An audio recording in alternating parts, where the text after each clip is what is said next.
Hello everyone, welcome back to another video. Hey, as a reminder, I finally got all my books in one place. I actually have 5 books, in case you don't know. 2 of them are nonfiction though. One is a book called Live in Cambodia, because that's where I live and people have questions about visas and moving here and how cheap it is and finding apartments and all that good stuff. So I have that book. I have a book called A Big Book of Weird Top 10 Lists, which I researched myself, and this is just what it sounds like. It's a great book with a bunch of useless knowledge in there, but amazing things about all kinds of subjects. But then, of course, I got my 3 horror books. I got 2 anthologies. One is called The Things That Happen at Night. The other one is called Monsters, which I recently released. And I have my standalone 36-page novelette called Brookhaven, which is a slasher comedy set in a retirement home with some very feisty and awesome old people.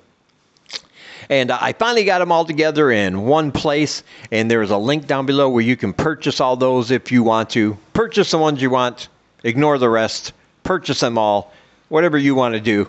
I got them all together finally, so there's one link to rule them all, so be sure to check that out.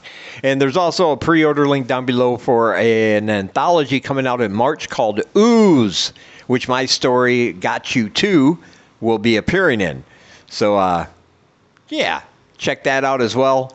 And I really want you guys to read this story, and the only way you can do it is if you purchase the book Ooze. So check all those links out, and now let's get on with the video.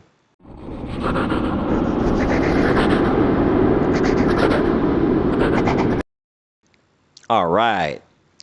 So the book I want to talk about today is called Wasps in the Ice Cream by Tim McGregor. This is a fantastic coming-of-age horror story set in the 80s, I believe 86 or 87, somewhere in there. And it's about a small town, and there's a young man, a teenager, and you know, he's a typical teenager. His dad, they lost their mother. He lost his mother, and his dad remarried. And his stepmother is always nice to him. She's trying to bond. She's trying to get close to him, but he's got all these mixed up feelings about it. So sometimes he's kind of mean to her, you know. But inside, when we hear his thoughts, we know that he appreciates her trying to be involved in his life and trying not to push herself on him and all that. She's just a very nice woman. But he also has some friends, but he's not sure why he's friends with them, because they don't seem like the kind of guys he wants to hang out with. But they've been friends for a long time. And also in town, there are the Farrow family. The Farrow family is like the town pariah, I guess you can say. The rumor is that they were very rich. They lost their riches. They live in the nicest home in town. But they don't get out much. Nobody ever sees them except occasionally the Farrow sisters. They'll see them walking into town to buy their weekly groceries, but their clothes are all dirty. They seem disheveled and not in very good condition. They're considered the weird family, the outcasts. Nobody talks about them. Nobody really likes them that much when they do talk about them. And yeah, they're just the weird family in town. And one day, our protagonist and his friends happen to see the sisters walking along the street, and his friends decide to play a little prank. Now, he doesn't really want to go along with it. You know, he has no interest in at this time in the Farrow sisters or anything, but he just doesn't feel it's right. He thinks it's the wrong thing to do, but he goes along because they're the only friends he has, even if he does think they're kind of assholes. You know, that's basically what he thinks. So he goes along with it, and well, it doesn't really go as they planned, and things go awry. One of the sisters winds up getting hurt, and that's really where the rest of this story goes. And it's so good because he decides to go to the Farrow house and try to talk to the sisters and apologize. He wants to apologize by he wants to do the right thing. But of course, he can't let his friends know that, because otherwise they would make fun of him and ostracize him. And and all that. But he decides to go, and that's where he meets the middle sister. Her name is George. And come to find out, this Farrell family is into some occult, supernatural stuff. Like they perform folk magic. They consider them, the sisters consider themselves to be witches and psychics. They do spells and rituals. They have their whole yard booby trapped.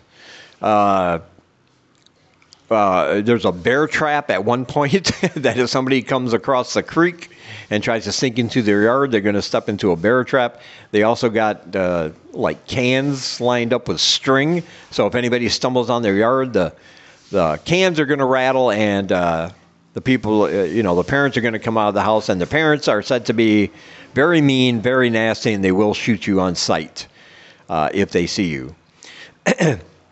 But he meets George, the middle sister, and at first he thinks, okay, I'm just going to apologize, but she's kind of weird, she's kind of strange, she says some things that just don't make sense to him.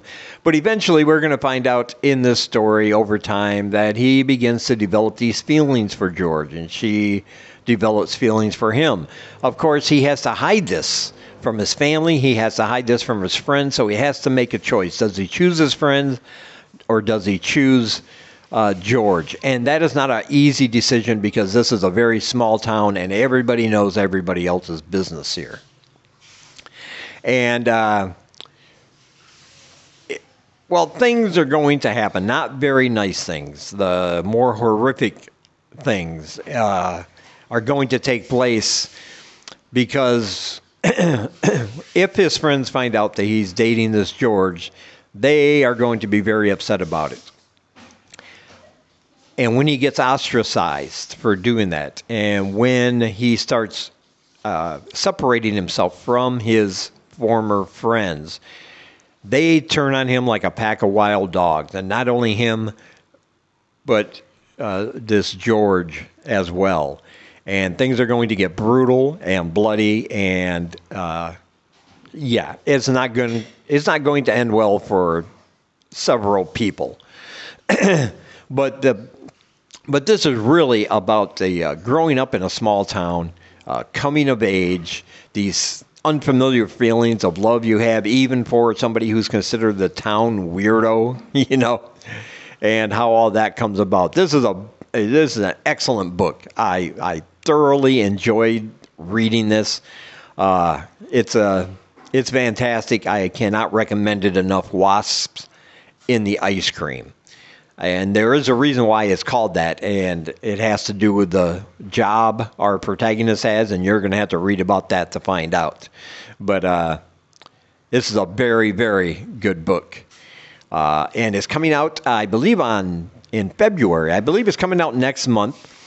It has previously been released, and then the people who published it, I guess the publishing house is no longer around. I think that's what happened. I'm not really sure. But anyway, somebody else, another publisher picked it up, and so it's going to be released again. And I believe that's happening next month on the 7th, I want to say, February 7th. Either way, I got a pre-order link down below where you can pre-order this book on Amazon, and I highly recommend that you do, because it is simply fantastic. It's filled with heart. It's going to bring back some of those nostalgia feels if you grew up in that era, and you're just going to love it. Yeah, it's fantastic. And also check out all my links down below. Like I said earlier, I got links for everything down there. And as always, I want to say thank you for taking some of your time, spending it here with me. I really appreciate you guys watching. And until we meet again, keep reading spooky, my friends.